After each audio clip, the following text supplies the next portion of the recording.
Salut à tous, chers amis, bienvenue à bord. Aujourd'hui, on va se pencher sur le cas de la championne de France, en quelque sorte. Oui, quand ce n'est pas elle qui occupe les premières places des ventes, eh bien c'est sa rivale numéro 1, une certaine Renault Clio, qui se place en tête du podium. Donc, la Peugeot 208, la citadine de chez Peugeot, vous l'avez certainement reconnue. Petit rappel, elle est apparue en 2019. 4 ans d'une carrière à succès, l'heure est venue, donc étape assez classique pour un restylage demi-carrière, restylage tout de même assez notable, hein. Voilà, pour une fois, on peut dire que le changement se voit.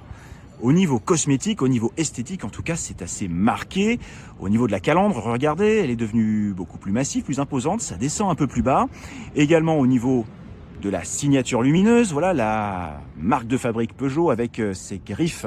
Auparavant, il n'y en avait qu'une, désormais, il y en a 3. Voilà, donc on pouvait déjà pas lui reprocher de manquer de charisme. Le restylage apporte, dirons-nous, une dose de personnalité, une dose de style supplémentaire. On va aller voir à l'arrière. Alors là, par contre, l'évolution est un peu plus limitée, hein. Donc c'est toujours exactement la même silhouette, évidemment. Et regardez, eh bien, la seule évolution notable se trouvera au niveau des blocs optiques. Les 3 griffes sont devenues beaucoup plus fines et maintenant passent à l'horizontale. Toujours donc un large bandeau noir pour faire la jonction entre les 2 blocs optiques.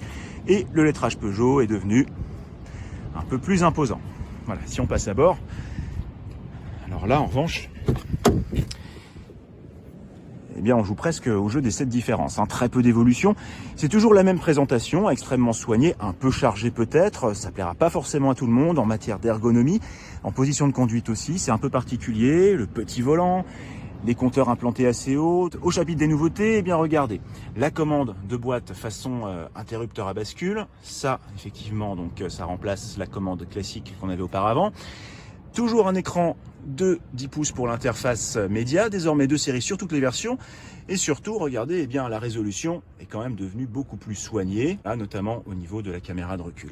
D'un point de vue technique, précisément, alors c'est là que se trouvent les plus grosses évolutions. Toujours donc un 3 cylindres essence, 1,2 litre de 75 chevaux en entrée de gamme, ça ne bouge pas, hein. D'ailleurs, il ne servira guère qu'à assurer une version de prix d'appel.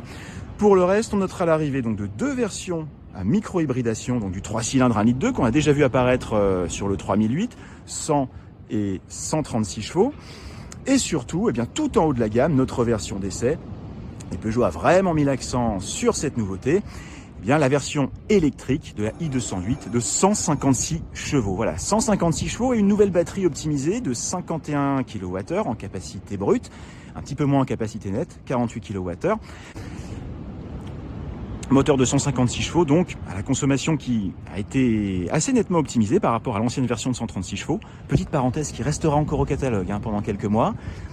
Alors premier constat, donc effectivement 20 chevaux supplémentaires, eh bien ça va se traduire par des performances quand même un peu plus énergiques, hein. Quasiment 1 seconde de gagner de 0 à 100, 8 dixièmes pour être précis, donc 8 secondes de désormais, et des relances un petit peu plus énergiques, toujours 260 Nm de couple, avec un effet on-off comme toujours assez marqué en électrique. Voilà, donc ce qui permet vraiment de profiter de l'un des atouts principaux de la 208, c'est-à-dire son châssis, son équilibre, voilà, ses qualités dynamiques en matière de liaison au sol, c'est vraiment de très très bon niveau. La voiture est pas spécialement légère, c'est vrai, 1450 kg à vide, mais malgré tout quand même assez affûtée. Et on pourrait presque, je dis bien, la faire passer pour une petite GTI électrique, pour ainsi dire. En tout cas, c'est assez vif, un peu ferme peut-être, mais toujours assez plaisant. Et en matière d'agrément, eh bien oui, la i208 fait vraiment partie de ces autos électriques qui arrivent à distiller un certain agrément de conduite.